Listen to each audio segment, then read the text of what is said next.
കേരള PSCയിലെ നിയമന തട്ടിപ്പടക്കമുള്ള ക്രമക്കേടുകൾ ഉയർത്തി യുവമോർച്ച പ്രവർത്തകർ പാലക്കാട് നഗരത്തിൽ നടത്തിയ പ്രകടനത്തിൽ സംഘർഷം.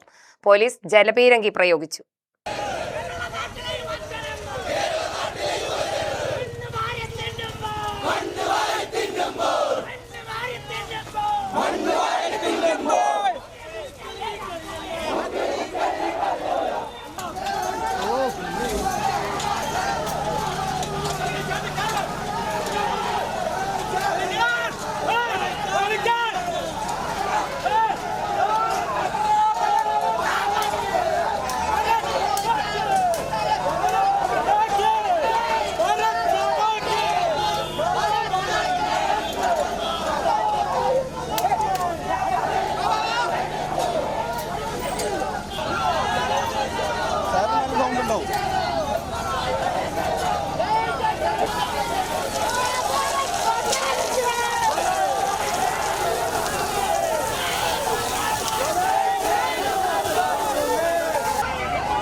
പാലക്കാട് നഗരത്തിൽ നിന്നും പ്രകടനമായാണ് യുവമോർച്ച പ്രവർത്തകർ ജില്ലാ കളക്ടറേറ്റിലേക്ക് എത്തിയത്.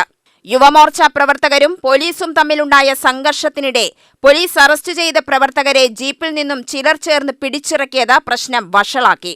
4 തവണയാണ് പോലീസ് സമരക്കാരെ പിരിച്ചുവിടാനായി ജലപീരങ്കി പ്രയോഗിച്ചത്.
മാർച്ചും ധർണയും BJP സംസ്ഥാന വൈസ് പ്രസിഡന്റ് C. കൃഷ്ണകുമാർ ഉദ്ഘാടനം ചെയ്തു.